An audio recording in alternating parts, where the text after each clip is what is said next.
Imaginez une maison aux volets entrouverts, inondée de lumière, où les murs respirent la musique, l'art et la Dolce Vita.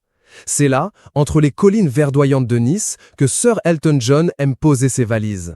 Depuis plus de 30 ans, c'est ici qu'il recharge ses batteries, en famille, à l'abri des regards. Une bulle de douceur, loin des tournées mondiales.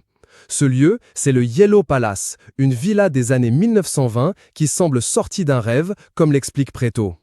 Avec ses balcons fleuris, ses pièces baignées de soleil et sa vue vertigineuse sur la Méditerranée, elle incarne tout ce que l'on imagine d'un été chic sur la Riviera française. Mais ce manoir est bien plus qu'une simple résidence. C'est un cocon, une galerie d'art vivante, une maison où l'on vit et où l'on reçoit. Quand Elton John l'achète en 1990, la maison ne paie pas encore de mine. Ancien repère d'artiste, elle avait besoin d'une âme nouvelle. Il la confie alors aux mains expertes des architectes Fred Dilger et Monique Gibson.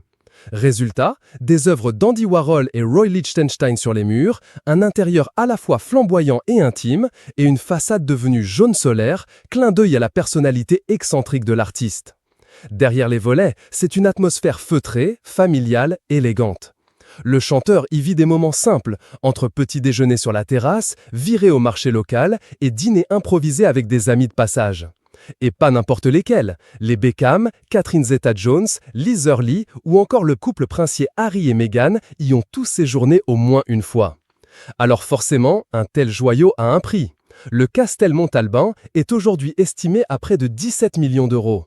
Et si vous vous demandez ce que ça représenterait, imaginez. Environ 99 000 euros par mois pendant 25 ans. Et encore, sans compter l'apport. Autant dire que ce rêve méditerranéen est réservé à ceux qui peuvent se le permettre. Mais pour Elton John, ce n'est pas qu'un investissement.